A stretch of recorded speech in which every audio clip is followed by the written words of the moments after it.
Welcome to Ochen Jonah Studio. I'm your host, Ochen Jonah, and today's topic is why silence from God is not rejection. I'm joined today by my guest, Jaden, and we're diving into something many believers experience but rarely talk about openly. Those seasons when you pray, wait, and God feels quiet. Silence can feel confusing. It can feel painful. And if we're not careful, we start thinking God has rejected us. So today, we want to talk honestly about God's silence, what it really means, and how to stay rooted in faith when heaven feels quiet. Jaden, welcome. Glad to have you here. Thanks, Ochen. I'm really glad we're having this conversation, because silence is something every believer faces at some point, yet it's one of the most misunderstood seasons of faith. Let me start us off with this question. What is the silence you're experiencing? Isn't God ignoring you, but God trusting you? Because most of us don't struggle when God speaks loudly. We struggle when prayers go unanswered, when there's no sign, no confirmation, just silence. And here's what's interesting. Some of the strongest people in the Bible grew the most when God said the least. So, Jaden, why do you think silence from God hits believers so deeply?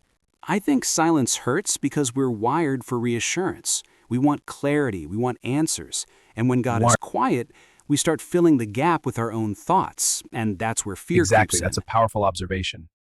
We start asking, did I miss God? Did I mess up? Am I still called? But silence doesn't mean abandonment. In Scripture, silence often means process. That's so true. And I think another issue is we live in a world where response equals value. If someone doesn't reply, we feel dismissed. So we project that same mindset onto God. Exactly. But God doesn't operate like people.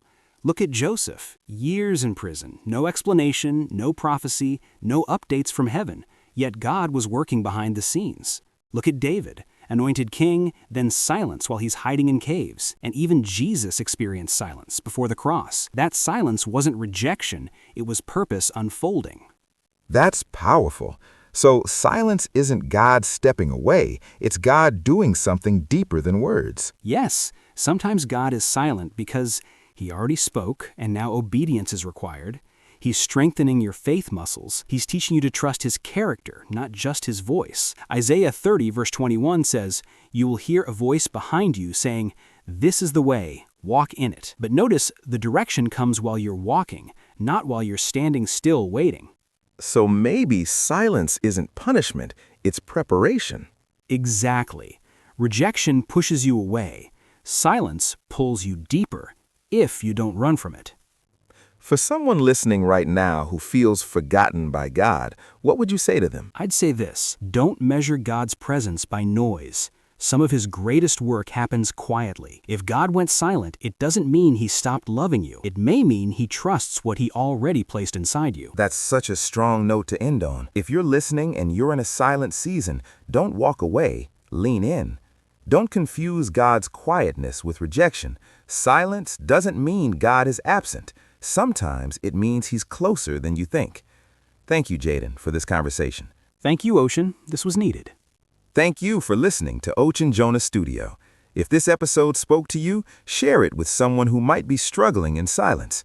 Until next time, stay grounded, stay faithful, and keep walking.